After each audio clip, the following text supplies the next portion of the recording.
Hello guys, आज हम एक फोर टक्स बेल्ट ब्लाउज की कटिंग करना सीखेंगे बहुत ही आसान तरीके से। पहले हम बेसिक फर्मा पैटर्न इसका ड्राइंग करेंगे, उसके बाद डीप नेक में कन्वर्ट करके आपको दिखाएंगे किस तरह से होता है। तो इस तरह मैं बताऊंगा तो आपको अच्छी तरह समझ में आएगा बेसिक फर्मे को किस तरह से डीप नेक में कन्वर्ट किया जाता है। तो चलिए वीडियो शुरू करते हैं। तो सबसे पहले एक पेपर ले लेंगे और इस तरह से एक सीधा मार्किंग करेंगे। शोल्डर का मार्किंग है, यहीं से हम लेंथ लेंगे। तो पहले हम लेंथ ले लेंगे, उसके बाद में हम शोल्डर नापेंगे, जितना भी शोल्डर है उतना लेंगे। तो मेजरमेंट आपके सामने है, देखिए किस तरह से मैं ले रहा हूँ। तो 15 इंच का शोल्डर है, तो 15 इंच पे निशान मैंने लगा दिया। इस तरह से नेक की ब्रॉडिंग 2.25-3 पे लगा सकते हो, जो भी आपको रखना है अंदाज के हिसाब से। डार्ट पॉइंट का मेजरमेंट हमारे पास जो है उन्होंने नहीं दिया था। थोड़ी देर पहले मुझे मैसेज आया कि 10 इंच रखना है, लेकिन 9.5 पे ही मैं रख दिया था। तो 9.5 पे मैंने रखा है, लेकिन ये बैठ जाएगा क्योंकि डीप नेक में जब हम जाएंगे तो बराबर ये थोड़ा शॉर्ट होना ही चाहिए, तभी ये बैठता है। तो आप इस पर भी कटिंग करोगे तो बैठ जाएगा, कोई प्रॉब्लम नहीं होगा। अच्छी तरह से टाइट बैठेगा तो ही अच्छा रहेगा। तो 9.5 पे मैंने लगाया था, इस हिसाब से आप थोड़ा बढ़ाना है तो बढ़ा सकते हो, नहीं बढ़ाओगे तो भी चलता है, कोई प्रॉब्लम नहीं है। इस तरह से मैंने आधा इंच से थोड़ा ज़्यादा लेके ड्रॉप किया है शोल्डर को।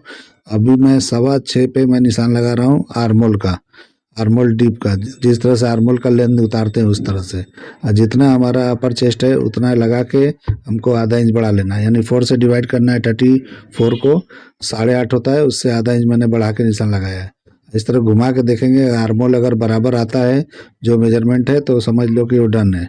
और यहाँ पे आधा इंच और क्रॉस फ्रंट पे मार्किंग करके हम अंदर की तरफ करके इस तरह से शेप देके नाप लेंगे बराबर आ रहा है कि नहीं आ रहा है। तो जितना हमारा आर्मोल है बराबर आ गया। तो ये हमारा जो है नॉर्मल बेसिक फर्मा मैं पहले ड्राइंग कर रहा हूँ, उसके बाद डीप नेक में कन्वर्ट करके आपको दिखाऊंगा किस तरह किया जाता है। तो इस तरह आपको बराबर समझ में आएगा। डीप नेक आपने फ्रंट का 7 इंच दिया, तो 7 इंच पे इस तरह हम निशान लगा लेंगे। तो 7 इंच लगा के जो भी नेक आपको करना चाहे यहाँ पे कर सकते हैं। तो राउंड नेक मैं कर रहा हूँ, राउंड नेक का ही मुझे बोला गया है कि इस तरह से चाहिए, तो उस हिसाब से मैं कर रहा हूँ। ठीक है, तो इस तरीके से हमारा यहाँ तक पहुँच गए हम। अब आगे हम बढ़ेंगे कि किस तरह से हमको डार्ट वगैरह का सेंटर निकालना है और किस तरह डार्ट लगाना है। तो डार्ट पॉइंट का सेंटर जो है हम 35 फुल बस्ट है, तो 3.5 होता है, लेकिन 1-1.5 सूत आप कम लगाओगे तो चलेगा, ज़्यादा कभी भी नहीं लगाना है। तो कम लगाने से क्या होता है कि अच्छी तरह से टाइट सेंटर का पार्ट बैठता है, बीच में कपड़े में झोल नहीं आता है। और वहाँ से मैंने एक सीधा मार्किंग करके 1-1 इंच का निशान लगा लिया है इस तरह से। तो 1-1 इंच का लगाओगे चलेगा, थोड़ा कम भी लगाओगे तो चलेगा, क्योंकि अपर चेस्ट और चेस्ट में ज़्यादा फर्क नहीं है, सिर्फ 1 इंच का ही फर्क है। और यहाँ पे जहाँ पे हम डार्ट लगाते हैं वहाँ पे इस तरह से थोड़ा उतार देंगे, तो जब डार्ट को क्लोज करेंगे तो स्ट्रेट एकदम दिखाई देगा। तो इसलिए उस तरह से कर लोगे तो अच्छा है। अगर नीचे बॉर्डर है तो आप नहीं करोगे तो भी चलेगा। और डार्ट देखिए हम 1-1 इंच के गैपिंग पे मैं लगा रहा हूँ, क्योंकि ये साइज छोटा है तो 1-1 इंच के गैपिंग पे सही रहेगा। अब ये डार्ट को आप किसी भी तरह से लगा सकते हो, जहाँ आपको क्रॉस बढ़िया क्रॉस दिखे वहीं लगाओ, जहाँ पे अच्छा आपको लगे। अगर डार्ट को छुपा के रखना है तो और नीचे आप जा सकते हो। इस तरह से देखिए मैंने लगाया है, आधा इंच के करीब ही गया है, ज़्यादा नहीं गया है इसमें।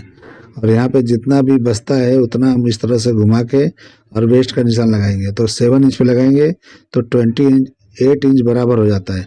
तो इस तरीके से जो भी वेस्ट का मेजरमेंट है आप बराबर कर लिया करो। यहाँ पे एक सीधा मार्किंग थोड़ी दूर तक करेंगे और उसके बाद में यहाँ भी एक साइड में डार्ट लगाएंगे। तो डार्ट को आप और भी क्रॉस कर सकते हो और भी सीधा कर सकते हो, आपकी मर्जी है। बेल्ट लगाना है तो थोड़ा ऊपर ही लगाना अच्छा रहेगा, नहीं तो बेल्ट नहीं लगाते हो तो और भी क्रॉस जा सकते हो। इस तरह से 1.25 इंच का मैंने लगाया डार्ट, 1.25 इंच पे लगाएंगे तो ये डार्ट के पास मतलब सेंटर पे जाते जाते ये कम हो जाता है, तो इसीलिए 1.25 इंच का मैंने किया है। तो 1.25 इंच का करेंगे तो ये बराबर आएगा, परफेक्ट एकदम आएगा। इस तरह से मैंने क्रॉस कर लिया है, जो भी है बाद में हम इसको क्लोज करके क्लीन करेंगे, जो भी एक्स्ट्रा कम ज़्यादा होगा हम कर लेंगे, क्योंकि हमारा जो है इस तरह से बराबर समझ में नहीं आएगा कि कितना पे कितना करना चाहिए तो बैठेगा। तो इस तरह से अभी देखिए सेंटर का भी डार्ट हमको निकालना है, तो ये सिर्फ 1/4 इंच का निकालना है। 2 सूत का निकालोगे तो एकदम परफेक्ट आएगा, इससे ज़्यादा नहीं निकालना है। और वहाँ पे देखो मैंने उतना ही जितना यहाँ डार्ट निकाला है उतने ही क्रॉस यहाँ पे कर लेना है। ठीक है, तो ऊपर जाके ये आधा इंच के करीब हो जाएगा। तो इस तरह से मैंने शोल्डर को यहाँ पे 1.5 इंच माइनस किया है। इस तरह से अब ये 2 इंच माइनस हो जाएगा, तो इस तरह से ये काफ़ी माइनस हो जाएगा। तो पहले 2 इंच नहीं करना है, 1.5 इंच ही करना है तो बराबर आता है। तो 1.5 इंच मैंने किया था यहाँ से माइनस शोल्डर को, और वहाँ से हो गया आधा इंच, तो ये बराबर 2 इंच हो गया। अब यहाँ से हम शेप इस तरह लगाएंगे, शेप लगा के और नाप लेंगे कितना ये डार्ट है उतना ये बाजू आना चाहिए। तो इस तरह कर लेंगे तो ये बराबर होता है, जब कटिंग करेंगे तो छोटा बड़ा नहीं होगा। फिर भी हम क्लोज करेंगे बाद में, कटिंग के बाद में क्लोज करके चेक करेंगे। यहाँ पे अब हम आर्मोल नापेंगे तो उतना ही आएगा जितना यहाँ पे आया था, उससे ज़रा भी कम ज़्यादा नहीं होता है, क्योंकि पहले मैंने बिना डाट का मेजर किया था, अब डाट के साथ किया तो उतने पे ही आया है। तो शोल्डर देखिए नेक की तरफ गया है, तो आर्मोल वहीं का वहीं रुका, इसलिए कि डाट वाला है। जब डाट मारेंगे तो ऑटोमेटिक ये जो साइड का सीम है अपर चेस्ट का ऊपर की तरफ ये चला जाएगा। शोल्डर देखिए अभी कम हो गया है, तो यहाँ पे आपको शोल्डर की ब्रॉडिंग कम चाहिए तो आप यहाँ से और माइनस कर सकते हो। जितना भी माइनस करना है करोगे, लेकिन यहाँ पे नेक की तरफ से ही करना है, शोल्डर की तरफ से बिल्कुल नहीं करना है, क्योंकि शोल्डर एकदम परफेक्ट जगह पे आ गया है। आप 1 इंच का रखो, 2 इंच का रखो, 3 इंच का रखो, जितना भी रखना है वहीं पे रखना है। थोड़ा सा देखिए मैंने उठा दिया आर्मोल की तरफ का शोल्डर, क्योंकि थोड़ा ये बहुत ही क्रॉस जा रहा था, क्योंकि डाट मारेंगे तो और भी क्रॉस हो जाता है वहाँ पे, तो इस तरीके से थोड़ा सीधा कर लिया मैंने। अब इसी पे हम कटिंग करके आपको दिखा रहे हैं, तो इस तरह से कटिंग करके और इस तरह से बराबर कर लेना है। तो देखिए मैंने ऊपर से कटिंग किया है, इसी तरह से करना है।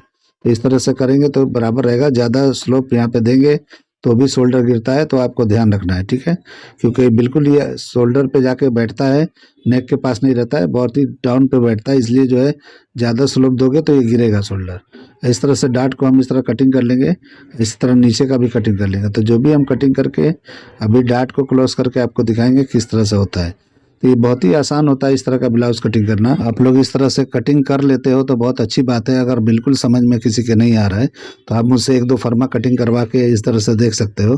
तो मैंने फर्मा कटिंग करने का चालू कर लिया है, तो इस तरह से मेरे पास बहुत रिस्पॉन्स आ रहे हैं, तो उस हिसाब से मैं करके दे रहा हूँ, तो लोगों को पसंद भी आ रहा है। तो मुझे व्हाट्सअप पे सभी लोग वो करते हैं मैसेज वगैरह, तो मुझे पता चल रहा है कि लोगों को जिनको भी ज़रा भी प्रॉब्लम हो रहा है, कुछ भी दिक्कत हो रही है, और जिसको समझ में आता है उनके लिए बहुत अच्छी बात है।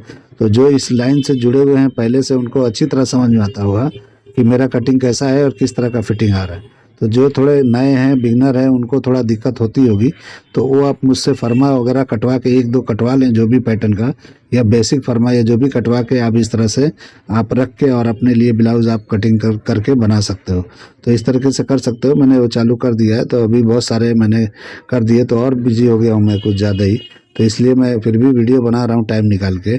ईद का भी टाइम है, फैमिली में बहुत सारे कपड़े वगैरह भी बनाने हैं, तो इस तरीके से बिजी हूँ, फिर भी मैं वीडियो बना देता हूँ, क्योंकि नाइट में काफ़ी देर तक रुक के मुझे बनाना पड़ता है। तो कोई दिक्कत तो नहीं है, फिर भी चलिए ठीक है, कोई बात नहीं है। तो मेहनत तो करना ही पड़ता है अगर कुछ करना है तो इसलिए जो है मैं कर रहा हूँ आप लोग के लिए। तो आप लोग इसको पूरा वीडियो देखो और अच्छी तरह समझ के मेरे तरीके से कटिंग करो और फिनिशिंग के साथ काम करो। तो मैडम जिनके लिए मैं कर रहा हूँ उनको मैं बोला था थोड़ा फिनिशिंग के साथ बनाओ, तो उन्होंने मुझे बताया, ब्लाउज़ का फ़ोटो भेजा, अच्छा बहुत बेहतरीन था, लेकिन थोड़ा फिनिशिंग में कमी थी, तो इसलिए मैंने बोला कि फिनिशिंग के साथ करेंगे तो बहुत ही बेहतर होगा और भी आपके काम में 4 चांद लग जाएगा। तो उस हिसाब से आप लोग फिनिशिंग के साथ बनाया करो और अच्छा बनाया करो, अच्छा लगेगा। जो भी देखेगा, दूसरे देखे ना देखे, आपको बेहतर लगेगा। तो वो आप समझ के काम करो, कहीं भी कुछ मिस्टेक होता है तो उसको समझने की ज़रूरत है। तो इस तरह से कर लेंगे तो बराबर हो जाएगा। अब हम देखिए डाट को हम इस तरह से काट के फिर से हटा देते हैं। इस तरह से जैसा कटिंग था वैसा हो गया।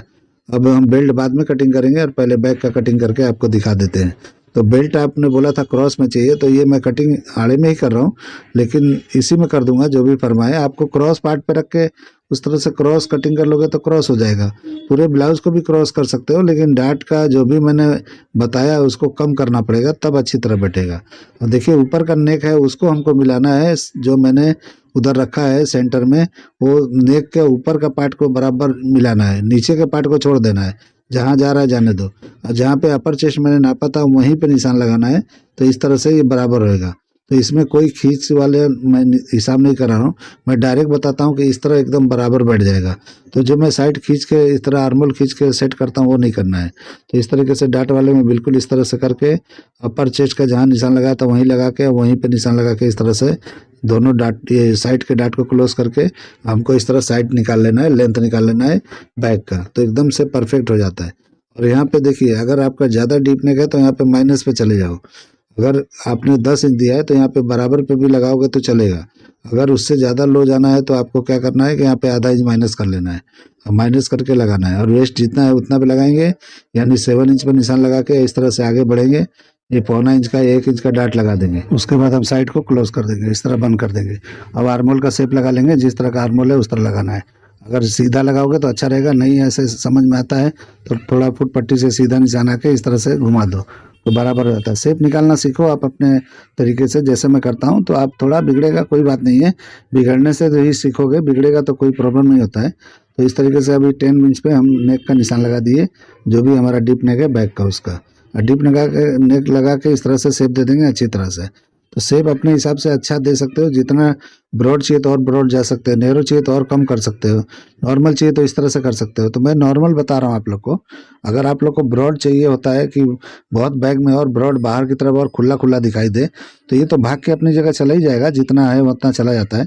लेकिन बहुत लोग को और ब्रॉड पसंद होता है, तो आप ब्रॉड कर सकते हो। इस तरह जहाँ पे वेस्ट था वहीं पे निशान लगा के आधा इंच बढ़ा के मैंने कटिंग कर लिया, ताकि हम डार्ट को जब हम लगाएंगे तो क्लोज करेंगे तो अच्छी तरह से वो बराबर एकदम स्ट्रेट हो जाएगा। तो अभी मैं कटिंग करके आपको दिखाता हूँ कि क्या फ़र्क पड़ता है क्लोज करने से। बहुत लोग वेस्ट सीधा कटिंग कर देते हैं, लेकिन वो सही तरीका नहीं है। उससे प्रॉब्लम ये होता है कि मतलब वो स्ट्रेट नहीं रहता है, जहाँ डार्ट हम लगाते हैं वहाँ पे अंदर की तरफ घुस जाता है। अगर आपके बैग में बॉर्डर है तो आप 1-2 पीस ऐसा होता है तो आप उसको सीधा कटिंग कर सकते हो। उसके लिए आपको सोचने की ज़रूरत नहीं है कि वो शेप हम कैसे बिठाएंगे। तो वो बिठाने की ज़रूरत नहीं है, खाली आपको सीधा जैसा दिख रहा है वैसा कटिंग कर देना है। वो भी जहाँ पे हमारा मार्किंग है, पहला मार्किंग वहीं पे कटिंग कर देना है। एक्स्ट्रा बढ़ा के कटिंग करने की कोई ज़रूरत नहीं है। तो इस तरह से हो जाता है। आर्मोल यहाँ भी चेक करेंगे तो देखिए बराबर ही आ गया है। तो इस तरह से बराबर हो जाता है, बराबर कटिंग रहेगा, सब बराबर आता है। फिर स्टिचिंग करने में मज़ा भी आता है। तो जब कटिंग अच्छी रहती है तो बराबर स्टिचिंग बैठते जाता है। तो आपको भी इंटरेस्ट आता है काम करने में कि सब कुछ परफेक्ट है। इस तरह डार्ट को मैंने निकाल दिया, इस तरह क्लोज करेंगे तो देखिए कितना गड्ढा हो गया है। तो आप अगर इस तरह से नहीं करके कटिंग करोगे तो आपका वेस्ट इस तरह से झुक जाता है साइड की तरफ, तो अच्छा नहीं दिखता है। सेंटर में भी झुकता है, उधर भी झुकता है। अगर इसीलिए मैं इस तरह से क्लोज करके कटिंग करके बताता हूँ, ताकि एकदम स्ट्रेट दिखाई दे, अच्छा दिखाई दे, अच्छा लगे। पीछे से भी कोई देखे तो लगे कि हाँ, या किसी और ने भी देखे तो बोले कि हाँ क्या कटिंग है, क्या स्टिचिंग है, कि ब्लाउज का फिनिशिंग आपसे पूछे कहाँ से बनवाया है, किसने बनाया है। इस तरह का काम होना चाहिए। इसलिए जो है मैं बताता हूँ कि अच्छा काम करो, अच्छा काम करोगे तो अच्छे काम की तारीफ हर जगह होती है। तो इस तरह से आप देखिए मैं बेल्ट का कटिंग कर रहा हूँ। तो जैसा भी चाहिए आप यहाँ पे बेल्ट ड्राइंग कर सकते हो, जहाँ पे आप शेप देना है वैसा दे सकते हो। तो मैं इस तरह से देखिए मैंने अंदाज से ही लगा दिया, ऐसा कुछ नाप के नहीं करना है, आप कहीं भी करोगे चलेगा। इसलिए कि मैंने डार्ट जो है पूरा नीचे से ऊपर तक दिया है। तो इसमें क्या है, कहीं से भी कटिंग करोगे पफ क्रिएट होगा ही होगा, आपको कोई दिक्कत नहीं आएगा। बस लाइनिंग और मेन पार्ट को अलग अलग करके अंदर कप्स लगा सकते हो, कोई दिक्कत नहीं आएगा। तो देखिए उधर का एक टुकड़ा मैंने काट के यहाँ पे लाके अब ज्वाइंट कर देना है, और उसके बाद यहाँ लाके फिर से ड्राइंग करके जैसा शेप चाहिए आप यहाँ पे सब्यसाची का भी शेप दे सकते हो। यहाँ पे ऊपर की तरफ घुमा के लाओगे परफेक्ट हो जाएगा। तो आपकी मर्जी है, जैसा चाहिए वैसा करिए। तो इस तरह से करके आप ये बेल्ट को जब कटिंग करोगे तो आप क्रॉस में कटिंग कर सकते हो। आप बॉडी भी क्रॉस कर सकते हो, बेल्ट को भी चाहिए तो क्रॉस कर सकते हो। क्रॉस बेल्ट और क्रॉस बॉडी के लिए कोई अलग कटिंग नहीं होता है, इसी फर्मे से आप कुछ भी कर सकते हो। सिर्फ कपड़े को बिछा के कटिंग करने से क्रॉस करना है तो क्रॉस करो, और नॉर्मल करना है तो नॉर्मल करो, इसलिए हो जाता है, कोई फर्क नहीं होता है। तो फर्मा कटिंग में कोई डिफरेंट कुछ नहीं होता है। सिर्फ डार्ट वगैरह का हिस्सा क्रॉस पार्ट में थोड़ा कम मारा जाता है, क्योंकि क्रॉस होता है तो ज़्यादा खींचता होता है, तो उस हिसाब से आप कर लेना। अभी स्लीव्स की कटिंग मैं आपको बता रहा हूँ। स्लीव्स ने भी आप मेजरमेंट दिया मुझे, तो 10 इंच का लेंथ दिया, तो 10 इंच का ही पेपर है, तो ये बराबर एकदम है। और यहाँ पे इस तरह से हम कटिंग करेंगे। तो किस तरह करना है वो आप देख लो। आपका मेजरमेंट मेरे पास जो आया है, यहाँ पे आर्मोल 16 इंच है, तो थोड़ा हम 16 इंच से हल्का बढ़ा लेंगे, ताकि जब हम ब्लाउज में अटैच करें तो अच्छी तरह से नम के साथ बैठे। तो नम के साथ में कभी भी आर्मोल चढ़ाया करो तो अच्छी तरह से होता है। जरा भी टाइट नहीं होना चाहिए स्लीव, मज़ा नहीं आएगा। देखिए आपने जो दिया है मुझे, इसका बाइसेप क्या निकलता है आप देखो, 12.5 इंच निकला है। तो कोई बाइसेप बोलता है, कोई आर्मोल बोलता है, आर्म्स बोलता है। तो इस तरह से यहाँ पे कर लेना है, ठीक है। तो यहाँ पे सीधा मार्किंग मैंने कर लिया, तो यहाँ पे देखिए 12.5 इंच आया है। तो यहाँ लिख के दिखा दे रहा हूँ कि इतना है, आप चेक कर लेना। आपका 12.5 है तो समझो परफेक्ट है। अगर कम ज़्यादा है तो यहाँ पे आर्मोल समझ लो कम ज़्यादा होगा, ठीक है। आपने यहाँ पे 12 इंच का दिया है मुझे, वो लूज है काफ़ी सारा, तो इतना लूज तो नहीं होगा, मुझे तो नहीं लगता है। आपका होगा तो ठीक है, लेकिन आप चेक कर लेना। मुझे लगता है ज़्यादा है, तो मैंने 10.5 इंच पर निशान लगाया उसके हिसाब से। तो इस तरह से मैंने फिटेड लगाया है। तो ये मेरे मेजरमेंट के हिसाब से, आपके मेजरमेंट के हिसाब से मेरा ये तरीका बैठ रहा है। तो आप चेक कर लेना कि आप मैंने जो लगाया वो बराबर है, कि आपने जो मेजर किया है वो बराबर है। तो देखिए परफेक्ट हो गया है। यहाँ से हम क्या करेंगे, ये 16.25 इस तरह का निकाला हूँ मैं, क्योंकि 1/4 इंच एक्स्ट्रा रखा हूँ। इस तरह शेप दे देंगे और इस तरह से बिल्कुल आसानी से निकल जाता है। लेंथ जितना भी कैप हाइट चाहिए आराम से निकल जाता है। इसको चाहिए तो मैं नाप के आपको दिखा देता हूँ अभी कि कितना इंच निकला हुआ है। तो ये ऑटोमेटिक निकलता है, ऐसा कुछ मैं फार्मूला नहीं लगाता हूँ कि इतने इंच पे उतारना है उतने इंच पे उतारना है। मैं अपने तरीके से कटिंग करता हूँ और परफेक्ट आता है। हो सकता है आप लोग को कटिंग करने में थोड़ा दिक्कत होता होगा, क्योंकि इस तरह से मैं जो कटिंग करता हूँ ये बिल्कुल कोई फार्मूला यहाँ पे इस्तेमाल नहीं करता हूँ, कोई मेजर नहीं करता हूँ, अच्छी तरह से इसी तरह से राउंड घुमा के कर लेता हूँ। तो बिल्कुल आसान तरीके से इसलिए मैं कटिंग करता हूँ कि कोई दिक्कत यहाँ पे ना हो, आप लोग को यहाँ पे ज़्यादा मगजमारी करने की ज़रूरत ना पड़े, इसलिए मैं आसान तरीका बताता हूँ। इस तरह से यहाँ पे 1 इंच को सेंटर से हटा के इस तरह से हम शेप दे देंगे। तो ये ताल जो हम आगे की तरफ जो निकालते हैं, जो भी हमारा फ्रंट में होता है, क्रॉस फ्रंट में, इस तरह से स्लीव में भी होता है, तो इस तरीके से निकाला जाता है। तो देखिए 4.5 इंच पे बैठा है ये कैप हाइट हमारा। तो इस तरीके से बैठेगा, बराबर आएगा। आप इस तरह से कटिंग करके ट्राई करके देखो, आपका भी अगर इतना निकलता है तो बिल्कुल परफेक्ट है। तो इस तरह से करके देखोगे तो आपको बराबर समझ में आएगा कि जो मैंने कटिंग बताया है वो बराबर है कि नहीं है। तो इस तरह से हम शेप लगा लेंगे और शेप लगा के अब देखेंगे कि स्लीव्स का शेप कैसा आया है। तो मेरा ये कटिंग करने का आइडिया, ये तरीका पसंद आता है तो मेरे चैनल को लाइक करो, सब्सक्राइब करो, दोस्तों में शेयर जरूर करो और दुआओं में याद रखो। अल्लाह हाफिज़।